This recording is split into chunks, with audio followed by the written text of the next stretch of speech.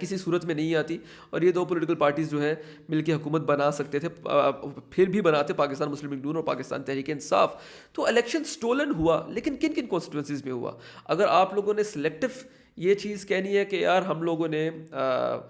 کے ساتھ خیبر پختونخوا میں دھاندلی نہیں ہوئی، ہم لوگوں کے ساتھ پنجاب میں دھاندلی ہوئی، پنجاب کے اس علاقے میں دھاندلی نہیں ہوئی، ڈیفینس میں دھاندلی ہوئی، لیکن ہمارے ساتھ اچھڑے میں جو ہے وہ دھاندلی نہیں ہوئی، ہمارے ساتھ کراچی کے سوراب گوٹ میں دھاندلی ہوئی، لیکن ہمارے ساتھ ڈی ایچ اے میں دھاندلی نہیں ہوئی، تو یہ پھر سلیکٹو قسم کی جو آپ لوگوں کا جو سٹانس ہے، it doesn't go well with the voters of Pakistan. although Pakistan Tehreek Insaf is a very popular party, and I must say that people of Pakistan Tehreek Insaf came out in abundance to vote for their leader، اور ہم نے اس چیز کو اپنی آنکھوں سے دیکھا، لیکن جن انٹرنیشنل آرگنائزیشنس کے فگرز آپ یہ بتا رہے ہیں کہ انہوں نے آ کے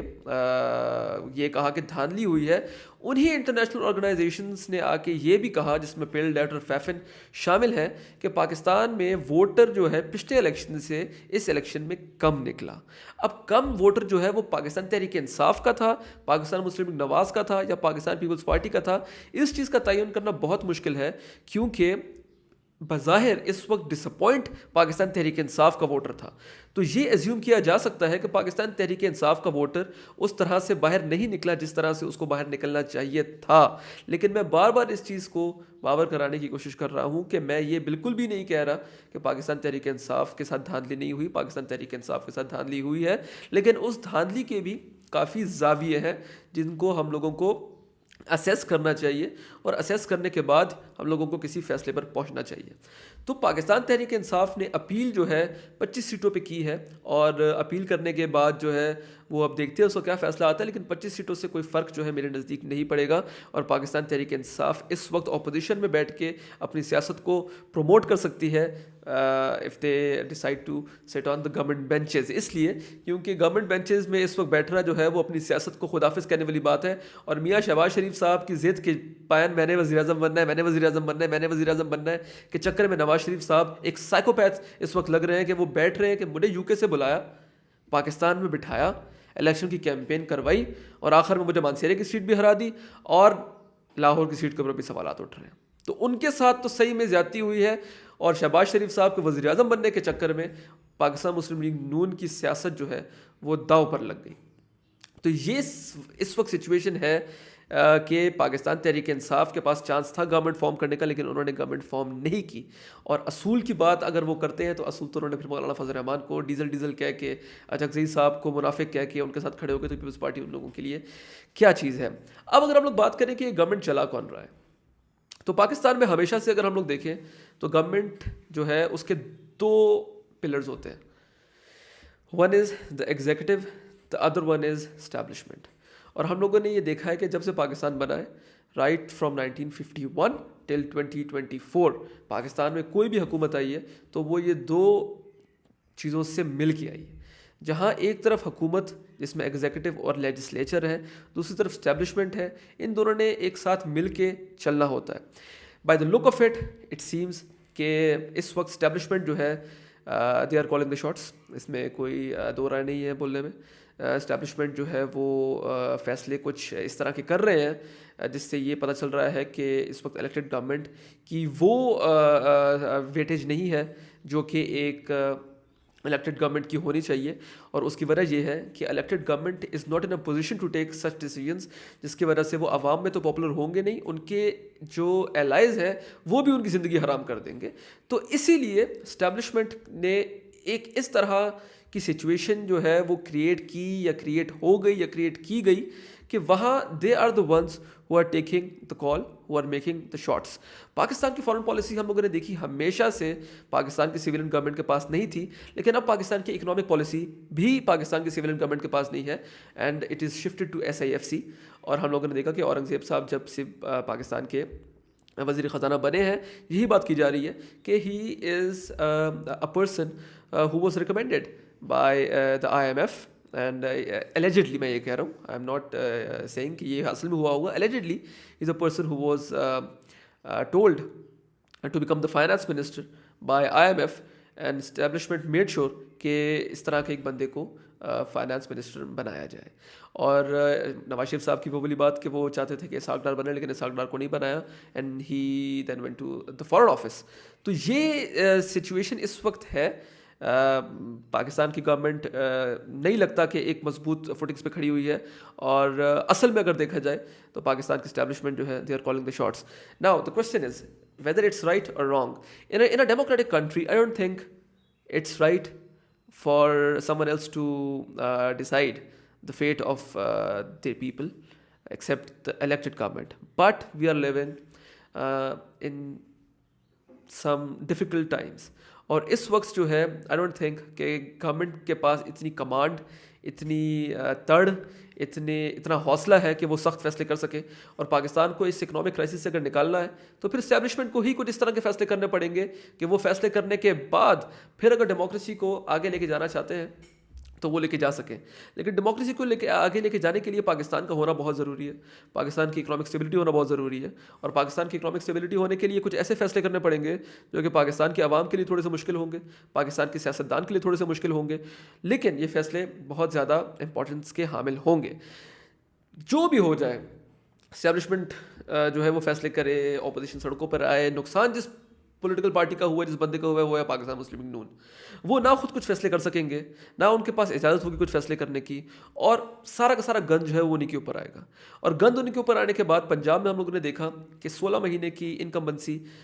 کے بعد جس طریقے کا ملک میں دور گزرا, اس کے بعد پنجاب کا ووٹر ان کو ووٹ دینے کے لیے نہیں نکلا, اور پاکستان مسلم لیگ نون نے بڑی مشکل سے اپنے لیے سیٹس جتوائی گئیں, جو بھی ہوا وہ ان کو لا کے دی گئی. تو یہ ووٹر اگر 2029 کے الیکشن میں پاکستان کے حالات اس سے بھی بدتر ہوتے ہیں تو مجھے نہیں لگتا کہ پاکستان مسلم لیگ نون جو ہے وہ سروائیو کر سکے گی. میاں محمد نواز شریف صاحب کی عمر اس طرح کی نہیں ہے کہ وہ اگلے الیکشن کی کیمپین کر سکے جس طرح سے وہ کرتے تھے, اور ووٹر ریزونیٹ کرتا ہے پاکستان مسلم لیگ نواز کے قائد کے ساتھ, میاں محمد نواز شریف کے ساتھ. اگر میاں محمد نواز شریف صاحب کی شکل پہ ڈس اپوائنٹمنٹ نظر آئے گی تو ان کے ووٹرز میں بھی ڈس اپوائنٹمنٹ ضرور ہوگی. اور اگر شہباز شریف صاحب کچھ ڈیلیور نہ کر سکے تو this in my opinion will be the last election for Pakistan Muslim League Noon. They will be wiped out completely from the center, and they will be wiped out from Punjab, or it will be only one party who will be there to stay, and that will be Pakistan Tehreek-e-Insaf, no matter what the situation is, whether you like it or not, whether our establishment likes it or not. But there will only be one political party whose voter is increasing day by day. And by the look of it, Imran Khan seems very powerful, and he has made the right call not to form government in collaboration with Pakistan People's Party. And وہ اصولوں کی وجہ سے, میں پھر اپنے آخر میں کہوں گا, اصولوں کی وجہ سے نہیں تھی, وہ اپنی کیلکولیٹڈ ان کی موو تھی. اور اب ہم لوگوں نے دیکھا ہے کہ ایک نیریٹو بلڈ کیا جا رہا ہے عمران خان صاحب کی طرف سے کہ 9 مئی کے جو واقعے میں جو لوگ انوالو تھے ان کو آپ سزائیں دیں, اور ہم لوگوں کی پارٹی اینٹی اسٹیبلشمنٹ نہیں ہے, ہم لوگ کبھی بھی فوج کے خلاف نہیں تھے, ہم لوگ جو ہے وہ اپنے حق کی بات کرتے ہیں, بلا بلا بلا بلا بلا. عمران خان صاحب جو ہے وہ پھر سے اپنے نیریٹو کو چینج کرنے کی کوشش کر رہے ہیں, اور ہم لوگوں نے دیکھا کہ عمران خان صاحب کے وہ لوگ جو کہ 8 فروری سے پہلے اسکرین سے غائب تھے وہ اب اسکرینس پہ آنا شروع ہو گئے ہیں. تو یہ ایک ڈیٹیلڈ میں نے آپ کو سینیریو جو ہے سو پاکستان کا بتایا کہ اس وقت ایگزیکٹلی ہو کیا رہا ہے, اور نقصان میں کون رہا, فائدے میں کون رہا, الیکشن چوری ہوئے, الیکشن چوری نہیں ہوئے. لیکن سارے باتوں کی ایک بات یہ ہے کہ آگے ہوگا کیا. آگے کے 6 مہینے کی پروڈکشن میں آپ کو اس ویڈیو میں ابھی سے دے دیتا ہوں. پاکستان مسلم لیگ نواز جو ہے وہ 6 مہینے میں 3 مہینے میں اپنا بجٹ لے کے آئے گی. اس کے بعد پاکستان پیپلز پارٹی جو ہے وہ اپنی وزارتیں لے گی. 2 سال کے اندر اندر پاکستان مسلم لیگ نواز کی سچویشن اکنامکلی اتنی خراب ہو چکی ہوگی کہ وہ اپنے فوٹنگز پہ نہیں رہیں گے, اور Asif Ali Zardari will demand from the establishment of Pakistan to make Bilawal Bhutto Zardari the next prime minister so that they can amend 18th amendment, and NFC میں جو پیسہ صوبوں کو جا رہا ہے اس کی کچھ اس طرح کا میکینزم بنایا جائے کہ وفاق کے پاس بھی پیسہ رہے. اور لوز سچویشن میں اس وقت پاکستان مسلم لیگ نواز ہوگی. آگے اللہ تعالیٰ کو پتہ ہے کہ کیا ہونا ہے, لیکن میرا اسیسمنٹ یہ ہے. باقی دیکھتے ہیں پاکستان کی سیاست از اے رولر کوسٹر رائڈ. مزہ آتا ہے دیکھ کے, لیکن افسوس بھی ہوتا ہے. اور اب دیکھتے ہیں کہ ہم لوگ اگلے کے 2 سال میں 2.5 سال میں خوش ہو رہے ہوں گے یا افسوس منا رہے ہوں گے. آئی ہوپ آپ کو میری ویڈیو پسند آئی ہوگی. بہت شکریہ.